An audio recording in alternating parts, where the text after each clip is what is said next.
Bismillahirrahmanirrahim. Assalamualaikum warahmatullahi wabarakatuh. Waalaikumsalam warahmatullahi wabarakatuh. Alhamdulillahi hamdan katsiran tayyiban mubarakan fihi ala kulli hal. Wa na'udzu billahi min ahwali ahli dhalal.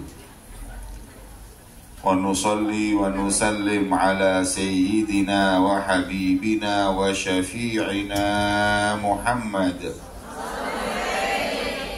asril jamali wa manba'il kamali wa mustawda'il jalal wa ala alihi wa sahbihi khairi suhbin wa al amma ba'd. Subhanaka la ilma lana illa ma 'allamtana innaka antal alimul hakim. Rabbi shrah li sadri wa yassir li amri wahlul 'uqdatam min lisani yafqahu qawli. Amin ya rabbal alamin. Dumateng segenap para hadirin dan hadirat. Hadirinnya cuma satu saya lihat tadi. Kak kopiahan mana?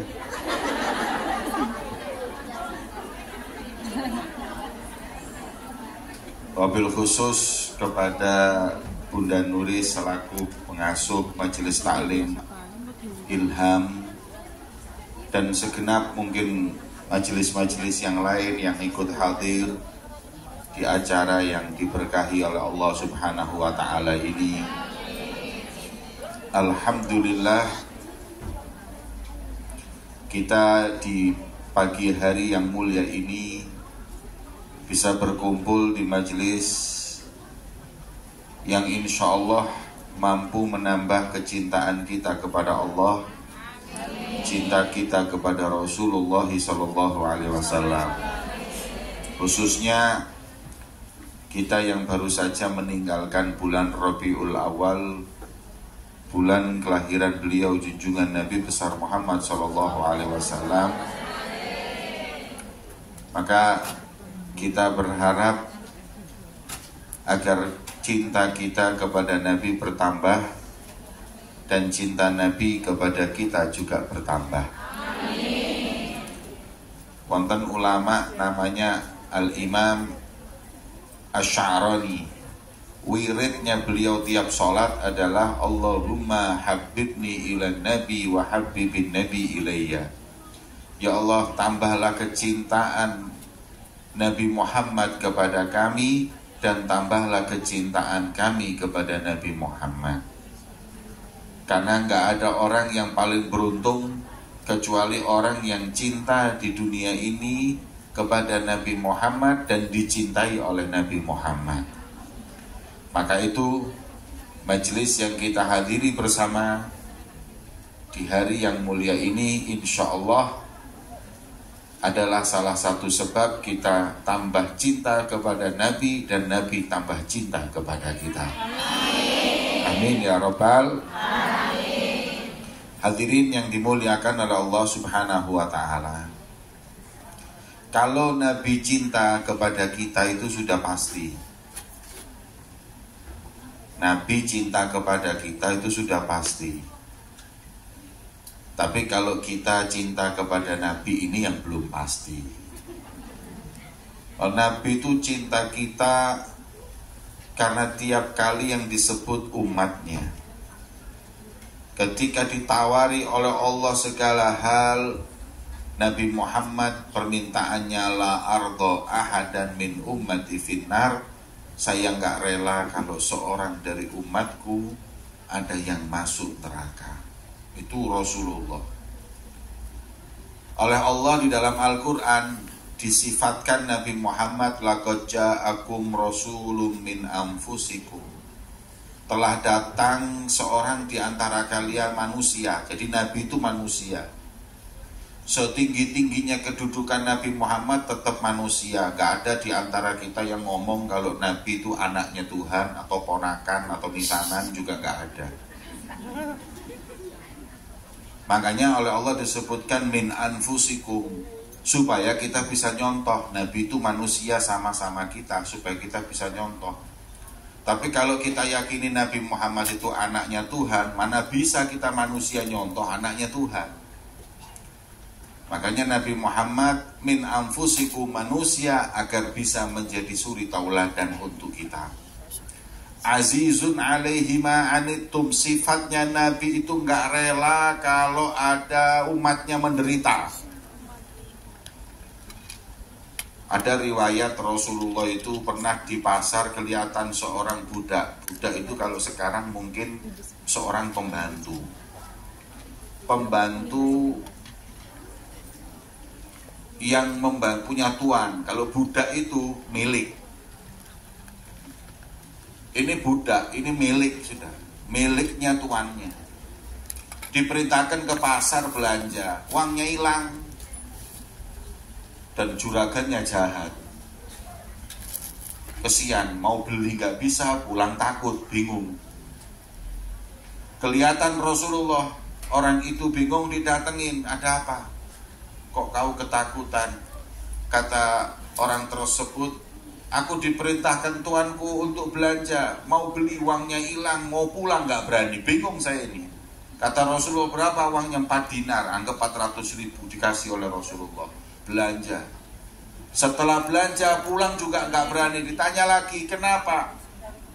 Tuanku itu tukang suka marah. Kalau saya pulang gak bawa apa-apa, dia marah-marah. Maka kata Rasulullah, ya udah saya antarkan, saya mintakan maaf. Bayangin hadirin, seorang budak ini diantarkan oleh Rasulullah, ini waktu itu sudah presiden di Madinah.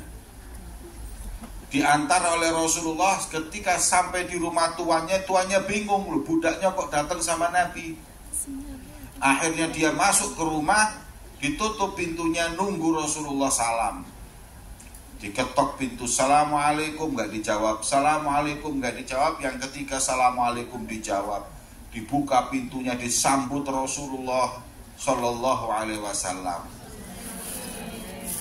Kemudian ditanya, ya Rasulullah, kok tumben datang ke sini? Aku ngantarkan budakmu yang kesian dia ini, ketakutan. Kemudian kenapa? Tadi dia itu terlambat, dia takut, khawatir kalau kau marah. Makanya saya datang ke sini untuk mintain maaf. Saking senangnya tuannya berkata, ya Rasulullah, saya bukan cuma gak marah, tapi saking bahagianya atas kedatanganmu ke sini, budakku ini aku bebaskan di jalan Allah, merdeka. Wis, saking senengi.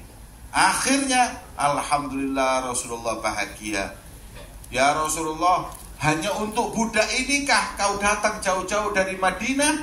Beliau mengatakan, iya, karena saya nggak ingin ada seorang daripada umatku sengsara. Jadi Nabi Muhammad itu nggak bisa lihat umatnya sengsara. Azizun alaihi ma'anitum, itu artinya Nabi yang nggak bisa lihat umatnya sengsara. Nah, katanya ulama, budak ini yang miliknya orang aja Nabi mikirin sampai sebegitunya, mau menyelamatkannya. Bagaimana dengan kita nanti di yaumil qiyamah? Makanya Hasan bin Thabit beliau berkata, wahasyaka ya Rasulullah tarda wa fina man yu'adzabu aw yusa'u. Gak mungkin kau rela ya Rasulullah kalau ada seorang dari umatmu nanti disiksa di api neraka atau mendapat perlakuan tidak baik yaumil qiyamah. Maka itulah Nabi SAW begitu cinta kepada kita umatnya. Allahumma sholli ala Muhammad. Cuman ketika Rasulullah selesai, Rasulullah tanya, kenapa salam tadi kok sekali dua kali gak dijawab? Jawabannya tuan rumah, maaf ya Rasulullah, kami jawab tapi pelan-pelan. Pas panjenengan Assalamualaikum, kita jawab Waalaikumsalam. Assalamualaikum, Waalaikumsalam. Pas ketiga baru Waalaikumsalam. Sebab kalau langsung kami jawab, maka kau cuman salam sekali untuk kami dan yang tinggal di rumah kami. Cuman satu doa ya Rasulullah, rugi kita. So, doa Assalamualaikum kan semoga kalian selamat. Kalau Nabi cuma doakan sekali ya kurang. Kalau 3 kali baru istimewa. Makanya kita pelan-pelan jawabnya sampai yang ketiga, supaya dibanjiri doa selamat rumah kami olehmu ya Rasulullah. Senyum Kanjeng Nabi, Masya Allah. Makanya kalau ada kiai yang datang ke rumah sampean, jangan dijawab dulu salam. Ada ustadz, ada habib, ditunggu sampai 200-300 kali baru dijawab, supaya doa kita, doa untuk kita begitu banyak di rumah kita. Allahumma sholli ala Muhammad. Itulah Rasulullah itu cinta kepada kita. Jadi makanya kalau kita ini sudah bisa memastikan kecintaan Nabi Muhammad kepada kita, azizun alaihi ma'anitum harisun alaikum bil mu'minin. Nabi Muhammad itu berupaya apapun dia lakukan agar umatnya selamat. Rasul Shallallahu Alaihi Wasallam sampai pergi beliau itu ke Taif, mau mengajak orang Taif masuk Islam, nggak taunya nggak disambut dengan tolak al-badru, malah disambut dengan batu-batuan. Rasulullah dilempari batu berkucuran darahnya. Kemudian ketika darah itu ada yang mau menetes di tanah, oleh Rasulullah diambil, diusapkan di badannya. Sahabat tanya, ya Rasulullah, kok ya sempet-sempetnya panjenengan itu ngurusi tetesan darah? Kata Rasulullah, aku mendengar tanah ini berkata, kalau satu tetes darahnya Muhammad sampai ke tanah, ke punggungku, aku akan telan semua orang-orang Taif. Maka Rasulullah itu walaupun dilempari batu, tapi tetap Rasulullah itu nggak pengen orang yang ngelempari batu itu mereka mati, binasa atau diazab. Coba kalau saya, justru saya ciprat-cipratkan itu ya, biar telan semuanya itu ya. Dong, orang mau enak-enak mau dakwah kok ya malah dilempari batu. Nih. Tapi Rasulullah bayangkan, nggak mau mereka itu sampai tersiksa, nggak mau mereka binasa. Itulah kecintaan Nabi kepada kita umatnya. Azizun alaihi ma'anitum harisun alaikum bil mu'minina raufur. Nabi SAW adalah Nabi yang dengan orang mukmin rauf, rahim, lemah lembut dan sayang. Rasulullah, jangan lagi Nabi Muhammad itu sayangnya kepada manusia, bahkan hewan pun disayang oleh Rasulullah. Gak sedikit loh.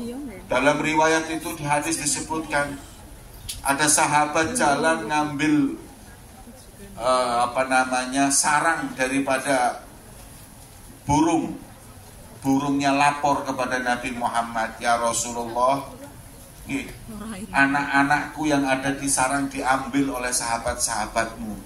Kemudian Rasulullah memerintahkan sahabat untuk mengembalikan. Bayangin, sampai yang namanya burung pun oleh Nabi diperhatikan dan disayang. Ada riwayat lagi, onta itu nangis ketemu Rasulullah. Orang-orang bingung, loh onta ini nangis kenapa? Didengarkan oleh Nabi. Kemudian Nabi berkata, siapa tuannya onta ini? Fulan ya Rasulullah, kau membebani tugas yang lebih daripada kemampuannya. Kenapa? Onta ini barusan dia itu mengadukan kepada saya. Allahumma sholli ala Muhammad. Sampai binatang pun curhatnya sama Nabi Muhammad SAW. Saking sayangnya beliau kepada kita umatnya, belum lagi kepada kita hadirin. Rasul Shallallahu Alaihi Wasallam begitu kasih sayang kepada kita umatnya. Makanya sepakat sudah kalau Nabi ini sayang dengan kita. Sekarang yang harus dipertanyakan, apakah kita sayang dan cinta kepada Nabi Muhammad? Nah, kalau ngomong sayang, saya berikan kepada panjenengan perkataan Nabi Muhammad. Tanda sayang dan cinta itu ada 3. Yang pertama, dalam hadis Nabi disebutkan bahwa orang cinta itu memilih perintah orang yang dia cintai daripada yang lain. Kalau kita itu pilih Nabi Muhammad, perintahnya nomor 1, yang lain nomor 3, nomor 4, itu baru disebut kita cinta. Kalau enggak, berarti kita itu belum cinta, hadirin. Nah, ini sekarang kita tanya kepada diri kita. Perintah Nabi dengan perintah yang lain ini kadang-kadang semuanya kita dahulukan Nabi apa yang lain. Nah, kalau ngomong tok ya percuma. Perintah Nabi itu, hadirin, orang kalau cinta itu perintah Nabi nomor 1. Yang lain nanti. Rasul Shallallahu Alaihi Wasallam perintahkan sholat, ya sholat. Rasul Shallallahu Alaihi Wasallam perintahkan kepada kita nutup aurat, kita nutup aurat. Nabi Muhammad perintahkan kita nutup aurat. Kenapa kita nggak nutup aurat? Berarti kita orang yang buka aurat itu berarti kurang cinta sama Nabi Muhammad. Kenapa? Karena dia lebih mendahulukan perintah yang lain daripada Rasulullah Shallallahu Alaihi Wasallam. Ini. Jadi kalau kita mengatakan cinta kepada Nabi, kita harus dahulukan perintahnya Nabi Muhammad Shallallahu Alaihi Wasallam. Itu berarti cinta. Kayak anak-anak sekarang ini, anak-anak ini kalau sudah cinta dengan pacarnya, perintah pacarnya itu nomor 1. Enggak, hadirin. Kalau sudah cinta dengan seseorang, apapun yang dia ingini itu dinomor 1-kan. Sampai kadang-kadang nggak masuk akal pun dilakukan. Zaman saya dulu itu kalau saya punya celana sobek, itu saya buang. Zaman sekarang sobek dibeli, hadirin. Kenapa? Karena kekasihnya pakai seperti itu, dia pakai walaupun nggak masuk akal. Inilah yang disebut dengan cinta, memilih apa yang dilakukan oleh kekasihnya daripada dirinya. Kalau sudah katanya cinta sama kekasihnya itu 24 jam laporan, hadirin. Sudah makan sayang, sudah. Lagi di mana? Fotoin pengajian. Sayang, sudah sholat, ini lagi sujud.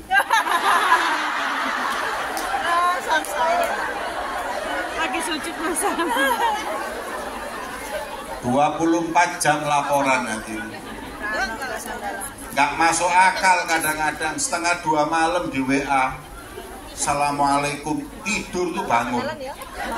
Cuman jawab WA-nya, ayo ketemuan yuk 1:30 bengi. Tapi karena cinta, ayo di mana kuburan Cino. Dia berangkat. Kenapa? Orang kalau sudah cinta mau berkorban sudah. Pokoknya apapun biar perintahnya itu dia lakukan. In kana hubbuka shadiqan la ata'tahu innal muhibba liman yuhibbu muti'u. Memang di mana-mana kata orang Arab, kalau cinta itu sejati kau akan taat. Di mana-mana orang yang cinta itu taat dengan orang yang dia cinta itu di mana-mana. Sampai ada namanya Abdullah bin Umar, sahabat Nabi itu, saking cintanya sama Nabi itu, di mana Nabi pernah duduk atau berhenti dia di situ lakukan. Nabi itu pernah dulu naik kendaraan berhenti di situ. Beliau kalau naik kendaraan berhenti di situ. Kenapa? Saking pinginnya sama dengan yang dia cintai.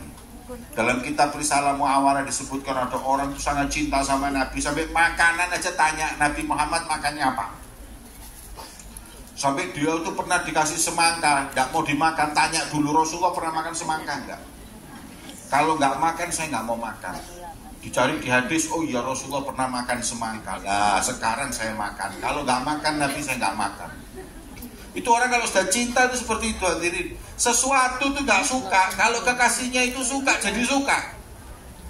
Itu memang orang kalau cinta. Lah ini orang kalau cinta sama Nabi seperti itu. Lah semangka ini ketika mau dimakan bingung, motongnya dari tengah apa dari atas. Karena Rasulullah makannya dulu dari tengah apa dari atas, bingung dia.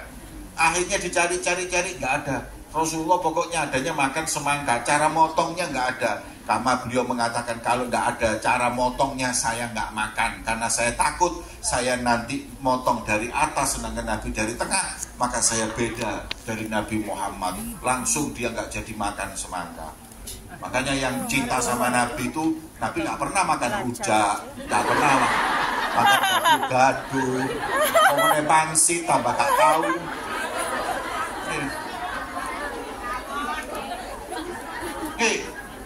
Orang itu kan gitu, kekasihnya doyanannya bakso, dia nggak suka, tapi gara-gara kekasihnya suka, dia jadi suka. Situ orang cinta. Kita itu kalau cinta sama Nabi, apapun yang diperintahkan, yang disukai Nabi kita lakukan. Ini bukti cinta kita kepada Nabi Muhammad SAW. Allahumma sholli ala Muhammad. Kalau sudah seperti itu, baru kita cinta. Itu yang pertama. Yang kedua, an yakhtar mujalasata habibihi ala mujalasati ghairi. Orang cinta itu duduk dengan kekasihnya kuat. Orang kalau cinta video call sampai jam 2 bengi itu kuat. Sampai jam 2 malam. WA sampai subuh. Kenapa? Itu memang adalah orang cinta. Orang cinta itu seperti itu. Duduk atau berdialog dengan orang yang dia cintai itu kuat.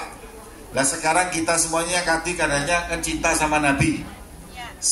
Seberapa kuat kita duduk sama Rasulullah. Duduk sama Rasulullah di mana? Di Madinah, nggak perlu di Madinah. Di sini setiap kali kita ngaji nuntut ilmu itu kita duduk dengan Rasulullah. Sebagaimana Imam Sahal Kasturi beliau berkata, barang siapa yang ingin duduk dengan Nabi, maka duduklah dengan pewaris Nabi, nuntut ilmu, membawa Al-Quran dan hadis Nabi, maka kita seakan-akan duduk bersama Rasulullah Sallallahu Alaihi Wasallam. Nah, kalau kita duduk di majelis 4 jam, 5 jam kuat, ya ini berarti kita cinta sama Nabi. Ada khotib Jumat di tangga saya itu, zaman corona kemarin itu. Khutbah Jumat itu biasanya 10-15 menit, dia khutbah itu setengah jam.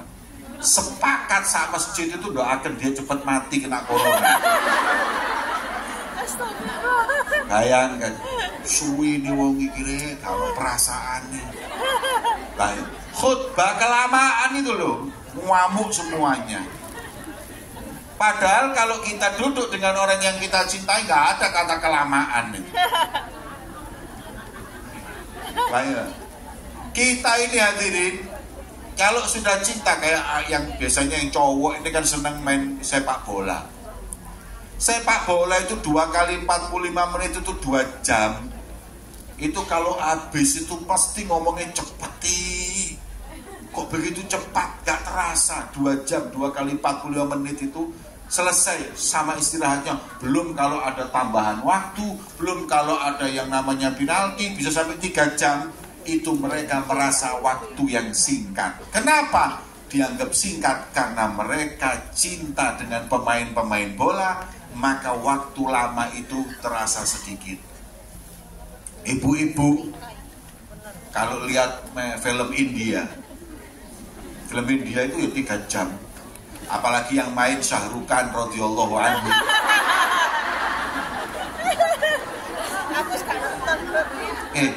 Yang main Shah Rukh Khan 3 jam itu gak obah. Anaknya ngomong khusyuk. Lihat idolanya main itu kuat, berjam-jam kuat. Kenapa? Karena cinta. Nah kalau kita masih belum bisa baca Quran berjam-jam, kita belum bisa bersolawat kepada Nabi berjam-jam, kalau kita belum bisa merasakan ngaji berjam-jam, maka kita belum dinyatakan cinta kepada Nabi Muhammad SAW. Kita kan kalau umpama hadir pengajian, hadir acara apa itu kadang-kadang subhanallah ngantuk. Apa meneh tahlilan. Afdalu dzikri fa'lam annahu la. Sikire wis mulai delosor. Turu. Golek kreseke perkataan metu baru tangis. Nah ini repot hadirin. Ya, orang kalau cinta itu nggak kayak gitu. Orang kalau cinta itu fokus, waduh, fokus dengan kekasihnya. Karena sekarang dia lagi duduk dengan Nabi Muhammad Sallallahu Alaihi Wasallam. Itu kita, masya Allah. Kalau kita lebih sekarang apa namanya, ada satu ulama besar namanya Habib Umar bin Abdurrahman Atos. Beliau Habib Umar bin Abdurrahman itu ngomong, tuh lihat, kita ini cinta sama Nabi dibanding mereka cinta sama artis saja kalah. Buktinya apa? Konser itu 3-4 jam berdiri, ada enggak? Konser itu 3 jam, Mahalul Qiyam itu dari awal sampai akhir. Kita kan cuma baca Mahalul Qiyam paling 15 menit terus duduk lagi. Mereka Mahalul Qiyam tok, nggak ada duduknya. 3 jam, 4 jam konser itu mereka lihat. Nih, lihat acara K-pop itu. Acara apapun yang namanya artis itu berdiri joget-joget itu 3-4 jam kuat. Lah kita ini ya Allah hadirin, cuman sebentar tok berdiri terus duduk lagi. Kadang-kadang kalau kelamaan Qiyam aja ngamuk-ngamuk, ya Allah, anu perasaane belas wong iku. Kita kalah dengan orang-orang ahli dunia mencintai dunianya daripada kita umat Nabi Muhammad mencintai Nabi Muhammad Sallallahu Alaihi Wasallam. Makanya kita mesti tanya, apakah kita ini sudah cinta dengan Nabi kalau kita masih seperti ini? Mari sing seneng ngaji, yang istiqomah kita nuntut ilmu, insya Allah ini sebagai bukti kecintaan kita kepada Nabi Muhammad. Allahumma sholli ala Muhammad. Yang terakhir, memilih ridho kekasihnya daripada ridho yang lain. Yang penting itu Nabi ridho, yang lain gak ridho gak apa-apa. Orang ini cinta itu seperti itu. Kadang orang anak-anak muda ini kalau nyontoh kepada kekasihnya, dia nggak ngurus. Rambut dicat hijau, dicat kuning, itu mereka nggak peduli. Loh kan nggak pantas, nggak peduli. Yang penting ridho kekasihnya. Ambian itu kalau yang dicat wong bule-bule itu kan lumayan, nah. Putih mancung terus dicat, terus matching. Lah wong Ponorogo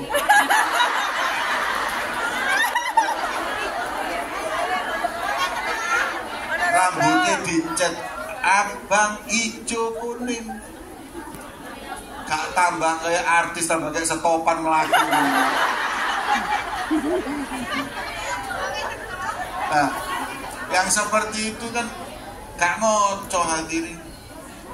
Ada lagi yang niru-niru orang barat, ngewo sedikit drum foto, ambil selfie, tiga status. Lho wong barat nggih sticknya drum terus foto status ngono kan rada memang nyambung, matching. Lah lek wong gondang legi.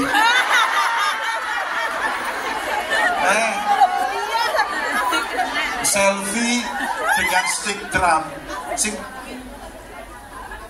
Yang di bawahnya itu yang komen, Mas pangsite piroan. Dodol pangsit. Hadirin yang dimuliakan oleh Allah, kita itu mau apapun, baju kita mau keluar dari rumah itu ditanya, Nabi ridho nggak dengan baju saya? Itu aja. Apakah Nabi ridho dengan baju yang saya pakai ini, ridho atau tidak? Apakah Nabi ridho dengan saya membuat acara ini atau tidak? Orang-orang dulu itu kalau mau apa-apa itu semua itu dikembalikan sama Nabi. Kira-kira Nabi ridho atau tidak? Baju yang panjenengan pakai sekarang, kira-kira Nabi ridho? Oh pasti, oh Nabi ridho dengan baju yang seperti ini. Nabi itu ridho dengan baju, hadirin. Kalau perempuan itu bajunya nutup aurat, kemudian bajunya itu longgar yang menutupin juga daripada bentuk badannya. Nah sekarang ini di Indonesia kan Masya Allah hadirin, kalau di Hongkong nggak ada, di Indonesia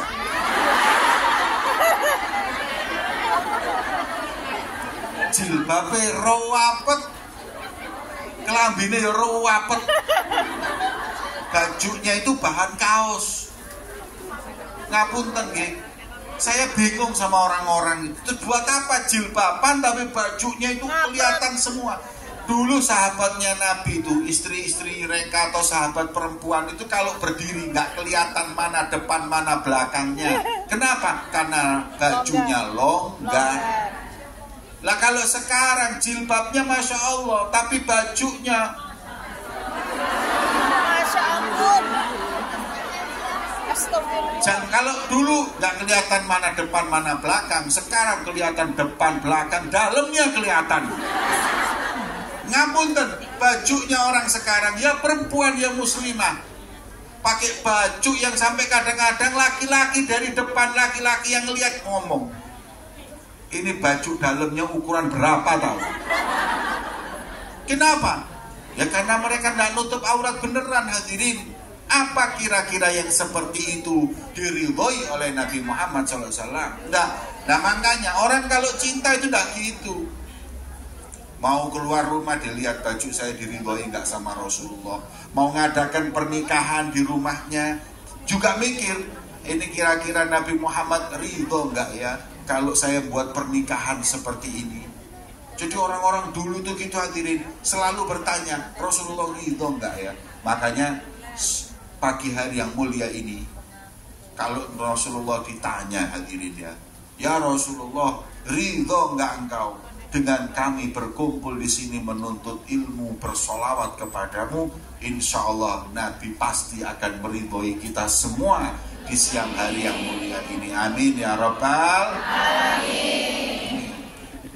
Sing gak diridhani Kanjeng Nabi itu kalau kita ke pak, kumpul di pak, nopo pak nih? Taman. Apa itu? Taman. Taman apa ya? Depannya hotel saya tadi dulu. Victoria Park, duduk ngerasani wong lah iku kan. Masjid yang ngerasani wong lho. Makanya saya itu dulu itu alhamdulillah ada corona itu alhamdulillah. Gara-gara corona itu kan banyak dosa-dosa yang berkurang. Nggih. Gara-gara maskeran itu kan ngerasani jadi berkurang. Makanya saya berharap masker itu sudah nggak perlu dicopot, ini perlu dijahit. Khususnya buat ibu-ibu ini dosa paling banyak dari lisan. Kalau bapak-bapak itu dosa terbanyak dari mata. Meripati itu rodok. Gak iso ketok sing bening-bening itu gak iso. Nggih, jelalatan itu wong lanang. Makanya wong lanang itu lek gawe masker mending di moto. Iku luwih selamat. Kalau ibu-ibu masker memang perlu di lisan. Kenapa? Ngurangi ngerasani wong, ngurangin riba. Masya Allah, kadang-kadang ibu-ibu nih kalau nganter anak ke TPQ, anak ngaji saya oleh sak lembar, ibu-ibu ngerasani oleh petang jus. Lah makanya gara-gara corona mereka pakai masker. Gara-gara masker kok ngerasani males, kok gak enak sih ngerasani. Makanya saya berharap kalau bisa masker nggak usah dicopot, tidur pun pakai masker. Hadirin yang dimuliakan oleh Allah, ridhonya Nabi itu nomor satu. Kalau Nabi rela apapun kita lakukan.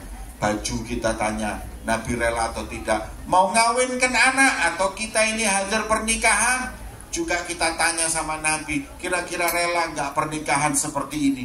Kalau pernikahan kadang-kadang ngundang penyanyi-penyanyi elektron, kelambi nggak karu-karuan, kok disawer. La haula wala quwata illa billah. Kita mau anak kita sakinah mawaddah warahmah, tapi ketika kita nikahkan, kita undang orang-orang yang nggak diridhoi Allah dan nggak diridhoi Nabi Muhammad SAW. Maka yang seperti itu kita nggak akan pernah mampu mendapatkan ridho Nabi Muhammad SAW. Jadi hadirin yang dimuliakan oleh Allah, kalau kita cinta sama Nabi, kata Rasulullah buktinya 3.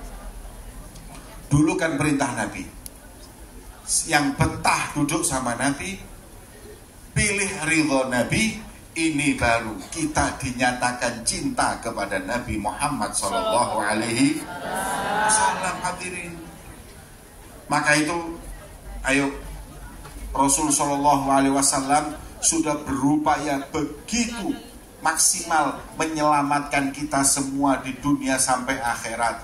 Maka bagaimana kita nggak mencintai beliau Rasulullah Shallallahu Alaihi Wasallam? Nabi itu datang di dunia ini hadirin, membawa misi yang begitu besar, merubah dunia yang gelap jadi terang benderang bersama Nabi Muhammad. Dulu ini hadirin, umat ini dulu jahiliyah. Kata Allah dalam Al-Quran, jahiliyahnya dalam 4 hal. Yang pertama, jahiliyah, dhonnul jahiliyah, fanatik kayak wong jahiliyah. Kita eling no sampean. Boleh kita itu punya majelis, boleh kita punya partai, tapi kalau fanatik dengan majelis dan partai itu berarti jahiliyah. Ada orang punya majelis kayak ogomo, duduk sama majelis yang lain nggak bisa, ini berarti jahiliyah. Kenapa? Semua majelis punyanya Nabi Muhammad. Kenapa kita kok fanatik? Satu, partai juga gitu. Sampean yang mau pilih 01 monggo, mau pilih 02 monggo. Kalau sekarang ada 303 monggo, silahkan. Fanatik jahiliyah. Ingat kemarin 2019 gara-gara beda pilihan, tetangga saya besanan batal. Mungkin yang ini 01, ini 02. Akhirnya mau besanan, ketahuan pilihannya beda, batal. Ya Allah. Setelah batal, gak taunya yang ini jadi presiden, yang ini jadi menteri, bagi-bagi jatah. Yang wis batal ini mau balik lagi ya isi.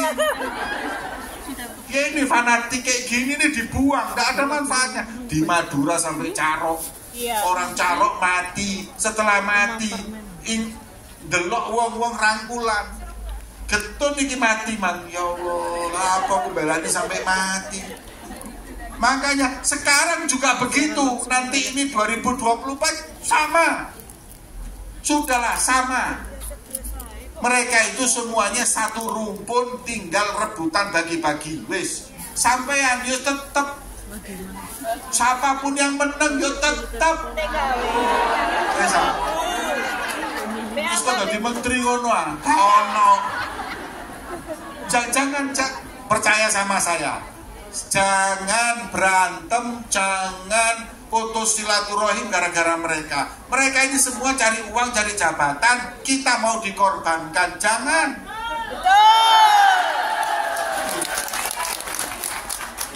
Bela nih mati-matian. Mereka itu dapat proyek, bela mati-matian masuk akal. Kok oleh opo? Saya kadang-kadang sampai ya Allah. Begitu juga ulama, kesian ulama di negeri kita itu kesian. Kadang ada yang nggak paham. Akhirnya dia dijadikan apa? Bemper. Dipakai sana, dipakai sini, kesian. Kayak seakan-akan bela ini, bela agama. Dan hadirin, saya kasih tahu, mereka tujuannya hanya harta dan jabatan. Makanya kita ingat-ingat, Bu, siapapun di antara mereka mau menang, mau kalah, kalau sampean sedo, sampean mati, yang takziah itu kosong piro. Tonggomu, gara-gara kau urusan beda pendapat politik, kak nyopo tonggomu, kak nyopo dulurmu, padahal mereka rumpunmu. Yang nanti kita mati, yang merhatikan, kita sakit, yang merhatikan ya mereka. Ini 01, 02, gak ada yang ngurus. Betul lah Bang Bro? Jadikan politik itu buat mainan saja. Buat mainan kayak dulinan. Mereka bikin kita mainan, kita balas kayak dulinan pisan. Nggak perlu mau pakai baju warna ini, warna itu, saya ini sama itu. Anggapan ini pesta Halloween. Terus anggapan Halloween kan lho. Apa kalau ada orang pesta Halloween terus bajunya beda-beda sampai ngamuk? Tidak ada. Ya wis anggapan ngono. Jadi tidak perlu terus partainya kok warnanya abang iki hijau. Sudah biasa aja. biasa aja. Ini hanya pesta demokrasi, jangan terlalu dimasukkan hati. Karena semua tiga-tiganya yang akan menjadi presiden, insya Allah semuanya yang baik kok. Semuanya muslim, semuanya insya Allah baik. Udah selesai. Sampean punya hak untuk memilih, terserah. Tapi kalau berantem, jangan. Nyesel. Kalau kasih eling zamannya, saya diceritain bapak saya dulu. Zamannya partai masih 3. Ada enggak yang ingat partai masih 3? Yang ingat itu berarti sampean sudah tua.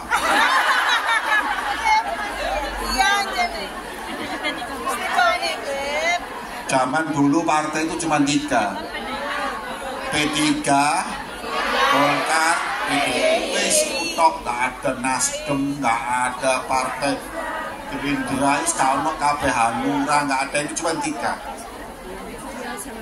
Partai pertama P3 ini gambarin apa? Dalil.